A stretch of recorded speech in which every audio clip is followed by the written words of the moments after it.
Welcome to I Testify Conversation Station.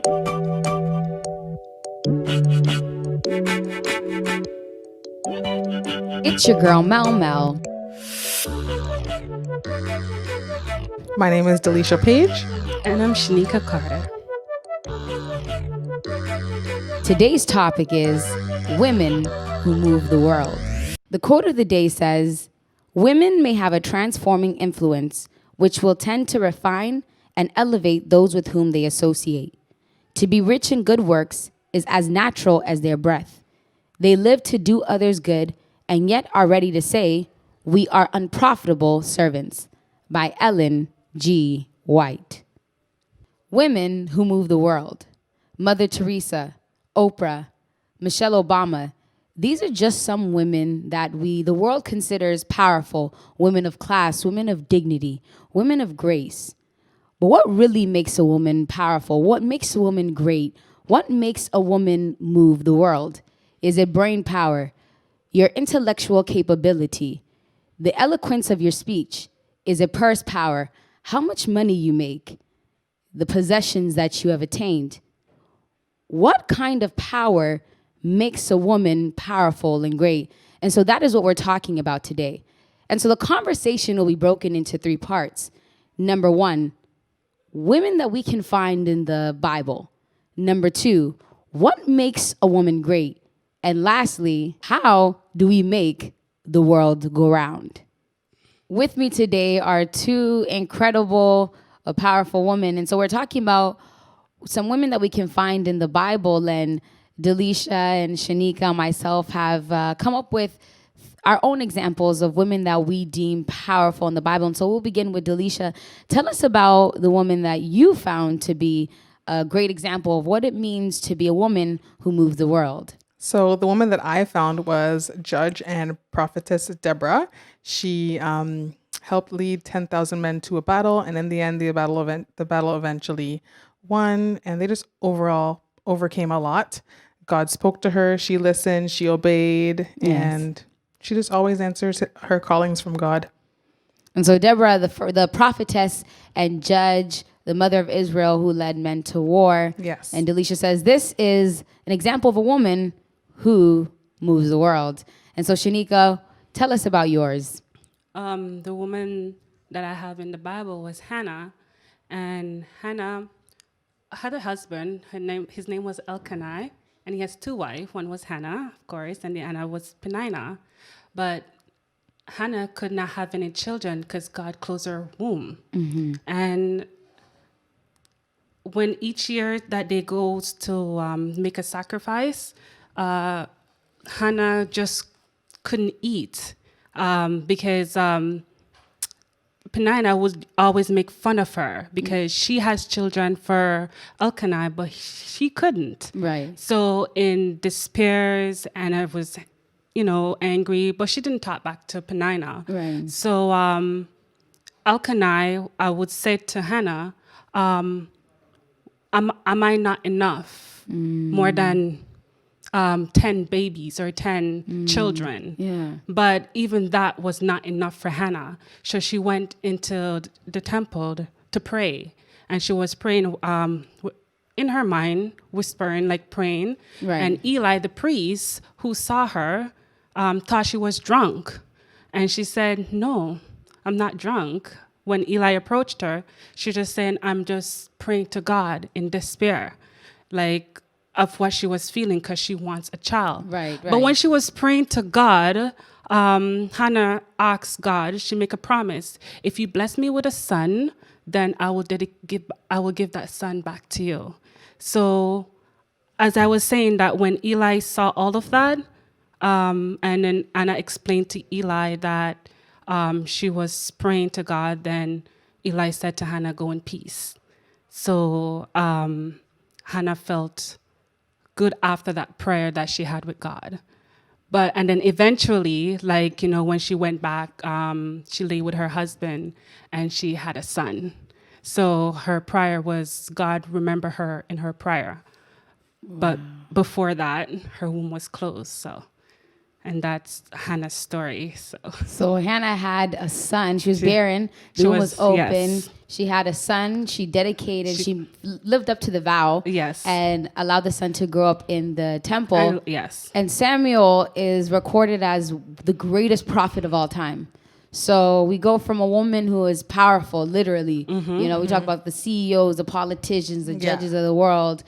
And then a woman who's barren, who has a struggle, who prays, a woman of prayer, and she makes a vow, fulfills a vow, and has a son that is deemed even up to now the greatest prophet ever to live. Yes. The one I could think of is Rahab. Rahab was a prostitute, and she was one of the most beautiful women in the Bible, listed as one.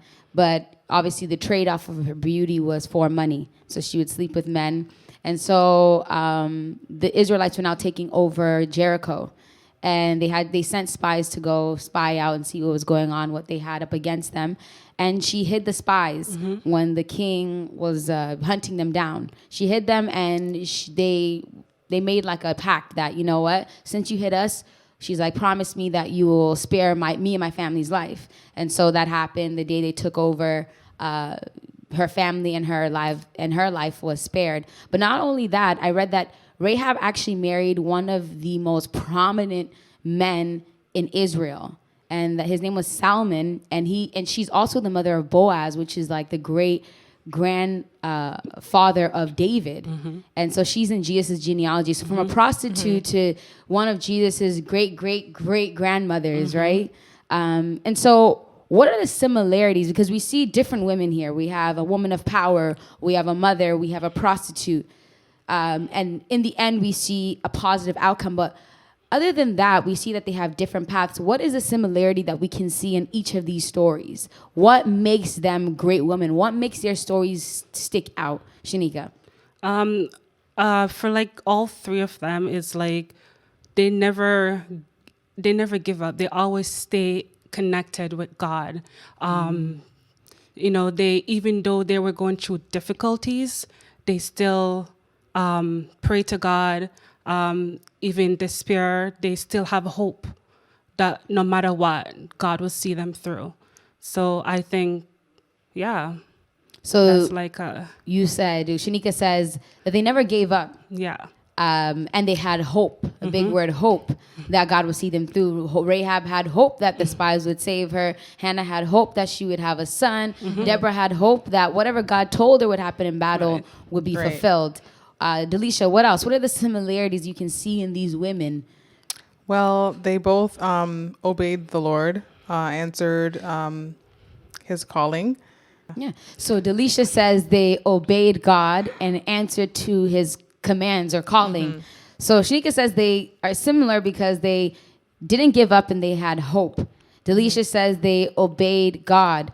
And so what do we have here? These are not just, what's the difference between when you look at these women and you look at just women in general? Because to be a woman, it means your biological makeup makes you a woman, right? Yeah. But these women were women of faith. Yes. And they were characterized by the ability to keep going, the ability to have hope in something that had not yet come through, but that it was going to. Exactly. And they obeyed. And so that brings us to the next section of our discussion where we look at what makes a woman great. So give me some characteristics. What makes a woman great? When you think of a powerful woman in the world that you know, what makes them stand out? What makes people say, wow? Delesha.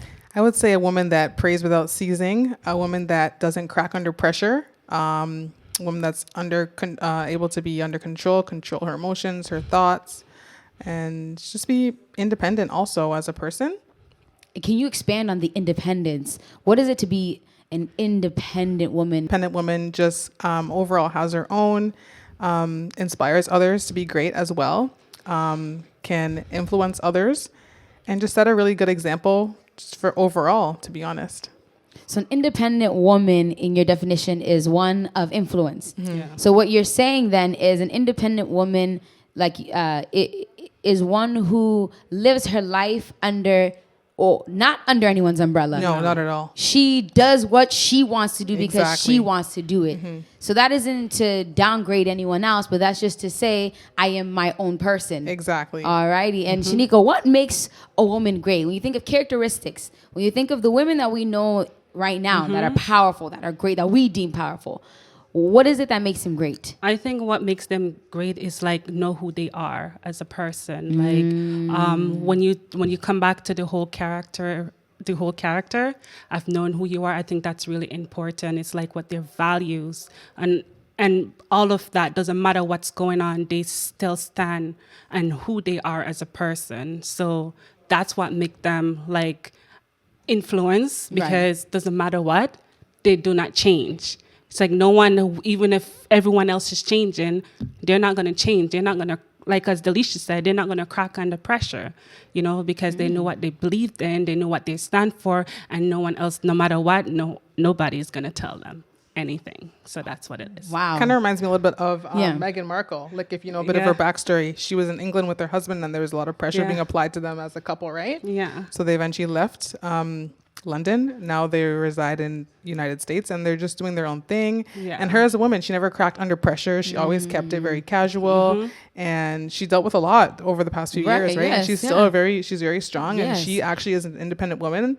And even before marrying the prince, she is successful. Right. So yeah, I look at that also, and then I think about Michelle Obama too. Right. She has her own stuff going on. She had a book that she wrote, and she does a lot of talks and just influences women as on a whole. So wow. And that, I think that's a very powerful example that you gave, going against the grain.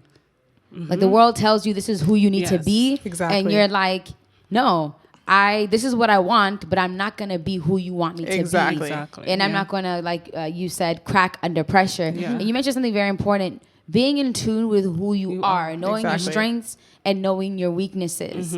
And you said it best, someone who's not consistent has an identity issue, right? So the consistency in maintaining who you are in every circumstance. When the world says go left, you go right because you know right is right. Exactly. You know what I mean? And so that's a very powerful point. What makes a woman great? Consistency, not cracking under pressure, knowing who you are, going against the grain. Even when the masses tell you should go this way, you do what you said, values. Be a valued, a principled person. That's what makes a woman great. And so let's flip our Bibles to Psalm 111, verse 10. And let's talk about, we talked about the similarities between the women. And we mentioned that these are women of hope, women who obeyed. And this ultimately, because the only way to please God is faith. That's the only way we grab a hold of God is faith. And so let's find out, what is it to be a woman of faith? Yep. So it reads, the fear of the Lord is the beginning of wisdom. A good understanding have all they that do his commandments. His praise endureth forever. So to fear God is the beginning of wisdom. And the second part there says to keep the commandments, right? Right. It is to what? A good understanding have all they do his commands. His praise endureth forever. Okay, so to have good understanding. So to fear God is to obey God. What is wisdom, Shaneka? Well, wisdom is applied knowledge. So so like when you read the Bible, you get all this knowledge, and you have understanding from it. Now, once you acquire all of that, then you have to go there and you have to apply it. Now, you first have to apply it in your life. Then once you apply it in your life, you got to leave that example so that others can follow. Definitely. But you have to stay consistent, though, to that, because you always have to come back to the Word and stay in the Word always. The minute you take your eyes off the Word, then others out there can lead you into something else that you're not. Exactly. Not where you don't want to go. So it's, the Bible is your guide. Right. But of course you have to pray along with that. Those two comes hand in hand. Yes, yes. But every single day, because the adversity, the devil's out there trying to capture, trying to take away us. So if we don't stay tuned into it, then we're going to do what the devil wants us to do. And you said it best. She says, she did. you acquire the knowledge and then you live it out. Yeah. And that consistency is what, and you said the biggest word there is influence. Yes. When you take a look at Meghan Markle, when you take a Yes. look at Michelle Obama, Mother Teresa, whoever it is, Oprah, these are women of influence. Right. Yes. And the influence comes from standing up for something that other people are not standing up for. And you standing up high with your chest up and you're consistent in that. And people are able to buy into that and believe it. Where people can look at us and know that God is with her. And whatever she has, I want that. Not that I want to be like you, because I'll never be you. And I think that's where people get it twisted. Being inspired someone isn't necessarily wanting to be like the person, but you're saying whatever that they have, that drive, that thing that's making them aim high, I want that. And that's Exactly. what it means to be a powerful woman. That's what makes you a great woman. And so let's move on to Proverbs 31 verses 29 to 31. Many women do noble things, but you suppress them all. Charms is deceptive and beauty is fleeing, but a woman who fears the Lord is to be praised. Give her the reward she has earned, and let her works bring her praise at the city gate. So it begins by saying many women are noble, but you surpass them all. So what is this thing that God is addressing that makes you different from other women? He says they're noble, they're great. Let's talk about what the world has done in terms of focusing on beauty and not so much focusing on having that character. Delesha. So I feel like just over the past few years, from what I've seen from social media and just overall life, is that a lot of influencers, maybe celebrities, people just aspire to be like them. Whether it's the body, the money, or whatever it is, they just aspire to be like them. And that's not really, that lifestyle is not ideal. Yeah. A lot of them may look a certain way, but are not happy deep down. So yeah, I feel like just social media definitely plays a big part, and maybe magazines as well, and movies. Life just over the past few years, and in general, life has just created this image of what beauty is like, when that's not necessarily what it is, you know? How has that negatively impacted women? Well, just women, and I feel like young adults and young children too. True. They just want to be like that, but it's just you're losing yourself throughout the way. Yeah. You feel like you got to live up to somebody else's standard. Yeah. Exactly. And if you're not that, you are not worthy. Yeah. Exactly. Yeah, And because it's like a drug, you know, like, you know, alcohol, all those things are like the actual drug, but like the media of what you watch or what you see, and all those women who wants the world to look like them, like, you know, not everyone can fit in those sizes. We all created differently, Yes. you know? So, and then every time that you put that into your mind, that you see that, oh my, I have to be like that. Yeah. And then you become depressed, you know, mental illness start to kick in, because, Right there, you know, you're trying to fit yourself into something that you were not created. Exactly. And, you know, and so we do have to be careful what we put into our mind. We do have to be careful what we watch and TV, even the magazine that we read. We have to be everything. careful of all of that, because we can lose ourselves. Yeah. like you said, we have to guard the avenues of our souls. Yeah, we have our to. taste, our sight, our hearing, the things, everything. We have to guard that, because if we don't, the devil will destroy us. As much as you think opening social media and seeing those influencers is not going to do much for you, just being inspired maybe to just look better. No, it's going to eat you alive, because what the world does is it makes us judge ourselves among ourselves. Exactly. You become my standard. When we like feed our mind with all these worldly stuff, we tend to justify with it, Yes. mix it with the Bible, so that we can feel good about ourselves. Yeah. That what we're doing Is right. It's right, you know. And you just argue about it, and you know, sometimes we have to like, listen, you can't. The Bible tells us you have to choose you whom this day who you will serve. You know, yes. if it's for God, serve God, and if it's for Baal, then serve Baal. But you cannot serve two masters. So a woman, we said the first point is a woman who moves the world. A woman of faith is a woman who has wisdom. Second point here is this woman is worthy of praise. Yes. A lot of us like to do things, or not because we want to do it, but I'm going to buy this and have this because I want the world to applaud me. Right. But I'm not so concerned about what God wants from me. But what this verse is telling us is if you just do fear God, which is obey God, they will praise you without you even knowing it. Definitely. They will come to you without you looking for it. Yeah. You get into this frame of mind where like you want to be validated, right? Exactly. So let's talk about validation from people. What does that do to a woman? So validation from people, it can definitely, if you don't have the validation, like you said, with the Instagram likes, it can definitely take a toll on you, on your mental health, and make you maybe question yourself as a person. Am I not good enough? Do they not like me? Yeah. People want to feel important. You know, people want to feel that they matters. People want to feel that whatever they're saying, their voice is important. So because of the whole trending of everyone is whatever they putting out there, it's all about the numbers of how many people likes it or subscribes to it or whatever the case, because this is the new thing these days. Yeah. If they don't get that, then you know it feels like I'm not important. What am I here for? Exactly. It's not matter. Proverbs 31 verses 17, 20, and 27. She girdeth her loins with strength and strengthen her arms. Verse 20. She stretcheth out her hand to the poor. She reacheth forth her hands to the needy. And 27. She looketh well to the ways of her household and eateth not the bread of idleness. So these three verses prove to us that a woman of faith is one who doesn't waste her time, abilities, gifts, and her life in general. It says that she gives her hand to the poor. She's not a stingy woman.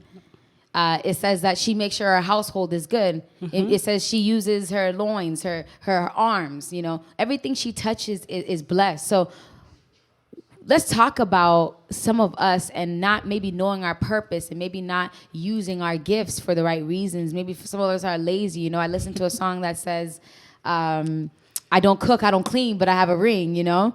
Let's talk about some of those things because the Bible is clearly stating that these are some of the things that you should be doing. Not because you owe it to a man, but because this is what makes you woman. This is what makes you a human being. You're doing something, you know, the gifts he's giving. So let's talk about that a little bit.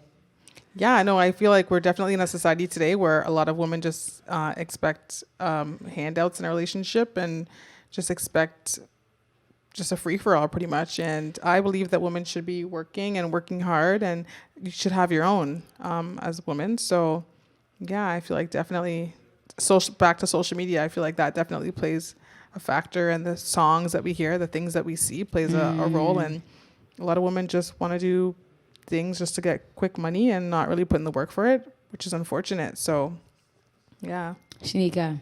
When we talk about gift, I believe that God created us for a purpose. You know, we're put here for a reason. Yes. And it is our duty to seek out the gift that God has given us, because everyone was created with a gift. Something, yes. Yeah. You know, the gift that God created for me is not for me, but it's for somebody else that needs it. Just like for your gift, it's not for you, but it's for somebody else that needs it. Right. You know, so everyone has a gift that someone needs it. So we all should seek out what our gifts are, you know, and then apply it. You exactly. know? And you bring a good point there. But I also, on the flip side, look at how we are made to think that our gifts are just something that are tied to our careers. Well, breath is a gift. Yeah. The fact that you're alive is a gift. The fact that you Right. got hands is a gift. So whatever gifts he's giving you, your legs, it's all by his grace and mercy that we got legs. Some of us got hands, you know, some people don't. But when you have it, you use it. So when you have these legs, you walk, you get up, you do something. If you have the hands, there are people who don't have it. No. And yet they're trying to do things that you can do with those arms, right? And so let's look at our abilities and gifts and just look at life, look at the little things. Because when we don't see the little things as big things, as gifts from God, we start to get upset with God as to why we don't have the big gifts. There's nothing big for God. Everything is big because we should not be here. You know what I mean? And so let's make use of everything that we have. So we said a woman of faith is a woman who has wisdom. A woman of faith is a woman who's worthy of praise. A woman of faith is one that doesn't waste her time, abilities, gifts, and life, right? And so that brings us into our last section. What makes a woman move the world? What is that power that makes a woman move the world? Philippians 2, verse 13. So it reads, "For it is God which worketh in both to will and to do of his good pleasure." Shaneka, let's kind of break down that text. From that text, it brings me to another text where you said, seek ye first the kingdom of God. So when you seek God first, he will bless you abundantly, you know? So you do God's will. Definitely. And then his spirit will move through you. Hello.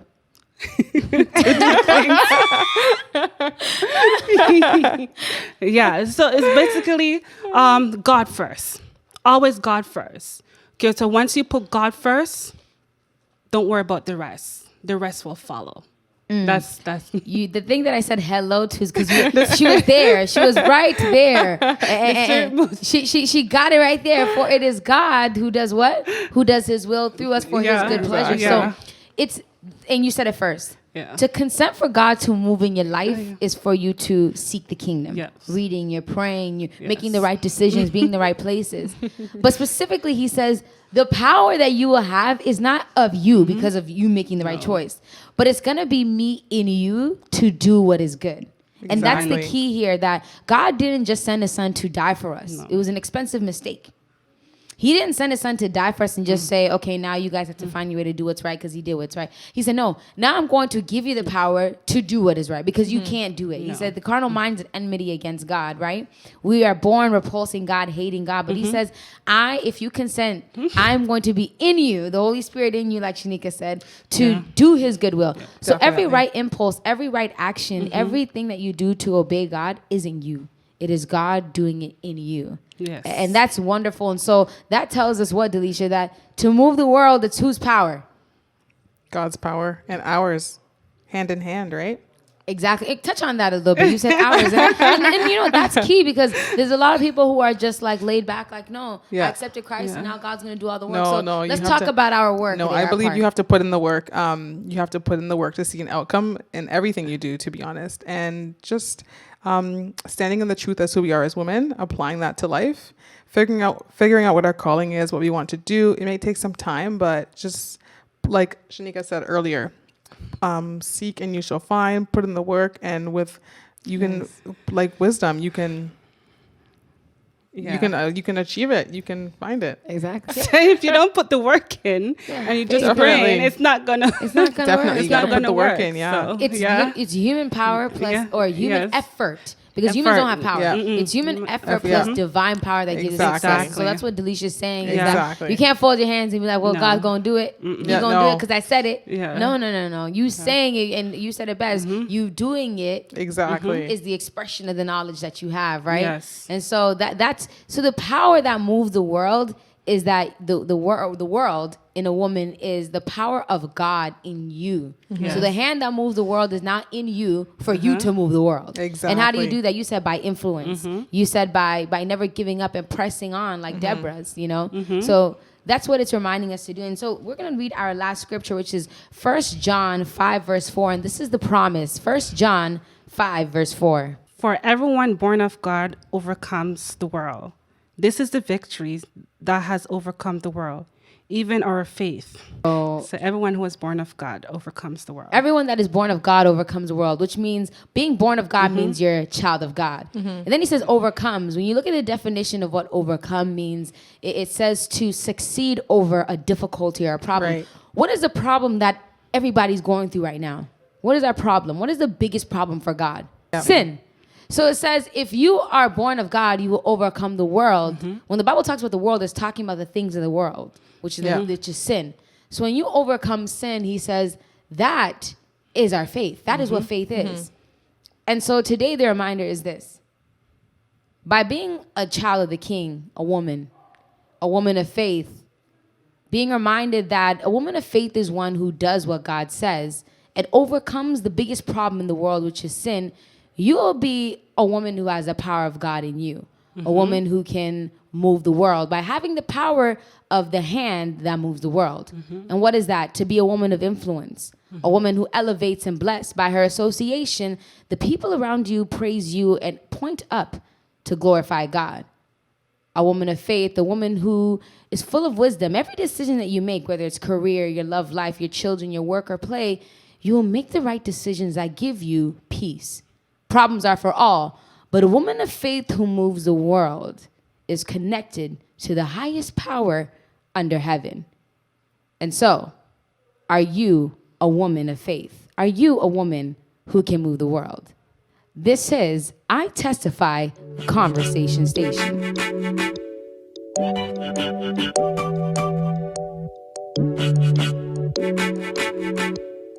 Hey everyone, my name is Delesha Frey. Thank you so much for tuning in to I Testify. Make sure you like, comment, and subscribe and stay alert with all of our new episodes. Available on all podcast platforms.